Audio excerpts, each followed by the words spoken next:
The National Assembly has called on President Bola Tinubu to assent to a bill establishing a National Guard to secure Nigeria's forests, many of which are occupied by terrorist groups. Last week, President Bola Tinubu approved the establishment of a National Forest Guard system and ordered the recruitment of over 130,000 armed operatives to secure the country's 1,129 forest reserves. The Nigerian Forest Security Service Bill mandates each state to recruit between 2,000 and 5,000 forest guards based on their capacity. Well, for more on these stories, we are joined now by the chairman of the Intelligence Committee at the House of Representatives, Honorable Ahmed. Satomi, thank you so much for joining us on Newsnight. Thank you. Good evening. Let's begin with the legislative front. What's the current status of the bill seeking the establishment of a forest guard?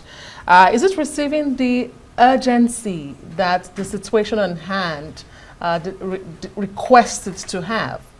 Thank you very much. The bill, I think, was a repealing bill because the forest guard is in existence in the Ministry of Environment, but attention has not been given. Last year, I think there was a bill to repeal and amend some of the section of the bill, and which has passed the second reading. But with the pronouncement of Mr. President, now I think it will come as an executive bill, which I think all of us were celebrating because all the constituencies virtually. So you say it will come, so it hasn't come to the legislature? I think with the pronouncement, it's left for the Ministry of Justice to send it, but I'm sure it's an existing, for us only to amend some sections and to give it more powers, and then maybe look at the appropriation ways of funding recruitment and the kind of weapons and training they're supposed to receive. If not, we can't just go looking at the militant, the bandit, the Boko Haram, how they are equipped, even dislodging military and some military base. So therefore, a proper training, technology adoption, a lot of things has been needed. So plan is on the way, and I'm sure we are waiting for that for us to do it. But it's a very welcome development for the country. And the governor of Borno State has been raising the alarm, and really troubling one, that politicians, soldiers are among Boko Haram informants and collaborators. Does this explain why this war against insurgency in Nigeria has remained intractable? What do you make of this development? His Excellency Professor made it clear this morning while he was granting an interview with Central News, and I watched it. He's the chief security of the state. He has more intel, and he's on ground. He's one person that I think in the last couple of days spent virtually 2 to 3 nights in all the military formations that were attacked. Prior to this, he spoke that attention is being needed at the northeast, and then some government agencies, try to criticize him, but you can see he has been vindicated for what he says. So being the chief security of the state, I think he knows something for him to come out and say it boldly. Do you think would it have made sense if the governor had named names, and let's give an idea of who these politicians and soldiers really are? I think being the chief security of the state, he has the intel available to him, and I am sure he will discuss at the certain level, and then it's up to the tax. Honorable Satomi, this is serious allegations coming from the Borno State governor, but this is not the first time we are hearing it. We heard it even way back from President Jonathan, who said there were fifth columnists, those who did not want the insecurity to end. You are the chairman of the Intelligence Committee in the House of Representatives. Surely you sit on a lot of intelligence when it comes to security matters. Are you saying you do not know about this sabotage? You've never heard about it? I heard about it, and a lot of prosecutions, arrests. I'm sure the NSA is going on. As I'm speaking to you, a lot of soldiers were detained, and then investigation is going on. But in the ethics of the intelligence sector, this government choose to adopt the covert operation, because it's not everything that will come out and say publicly. But I'm sure the intelligence agencies and the intelligence communities are on top of this situation. In other I words, know a lot is happening. A lot is happening. A lot is happening, yes. In other words, and all of them will be brought into book. Great. It's great to hear that. But you're telling us now that what the governor is saying is true. And it's not something you're hearing for the first time.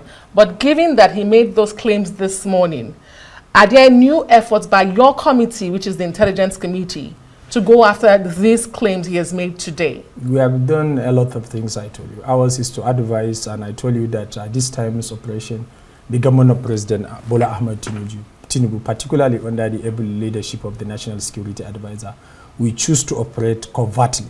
That is the best way to practice. Are the politicians in government? I don't know, but I think if he says some politicians, some might be in government, some might be in the opposition, and he made mention, that is the last sentence he used, that this time around insecurity should not be politicized.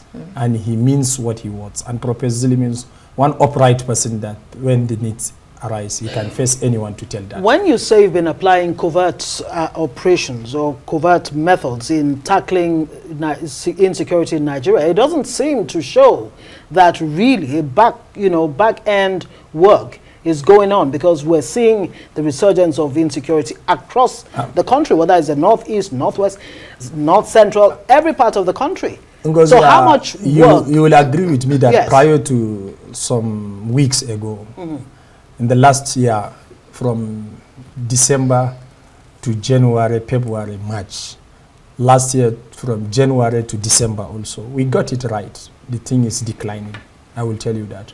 But a lot of attentions from my observations, I think, move into Northwest, because we hope to understand that we won the war at the Boko Haram. But unfortunately, we saw the resurgence, and they took the military by surprise. But I'm assuring you, I'm optimistic. Should that even have happened in the first place? Which means when you clear an area, you leave it vulnerable to terrorists. That is the one mistake the military made, and that was all the advocacy, and that was all what the intelligence community are telling the military.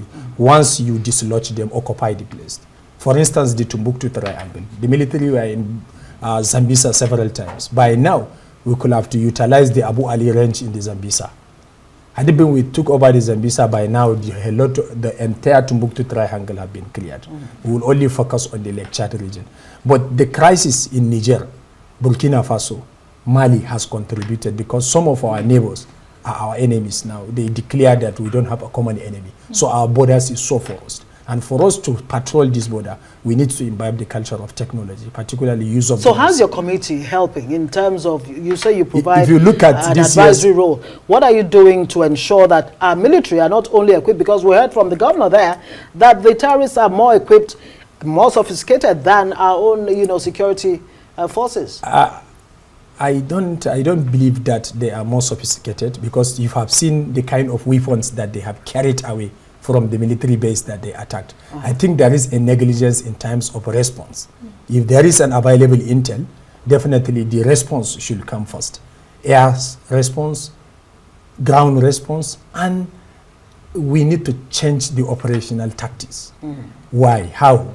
We need to identify, because I am sure there must be an intelligence. I myself, I shared intelligence. Intelligence comes from different angles, but the level of response is so low. So that's where we are making it clear that had they been there low, look at the kind of weapons they carried away from those bases that they attacked, particularly in Goniri, Wulugo, Buniyadi, and Co. You'll see cashew of weapons, bombs, and destroyed. And there was no intel to show that these people were planning such. Intel, but the level of response. So which links to maybe there is a lack of motivation. Honorable, we have to go.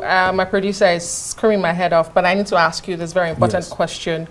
What is the implication of this saboteur or sabotage on the morale of our troops? Clearly, you have intelligence. I mean, when you say you are using covert operations to deal with them, and a soldier who is laying his life to defend the country hears that there's sabotage going on. So no matter how much he puts in place, the problem is not going to be solved, because sabotage continues. That's one. And secondly, can you tell Nigerians tonight, hand on your heart, that the government is doing truly all it can to solve insecurity and to deal with saboteurs?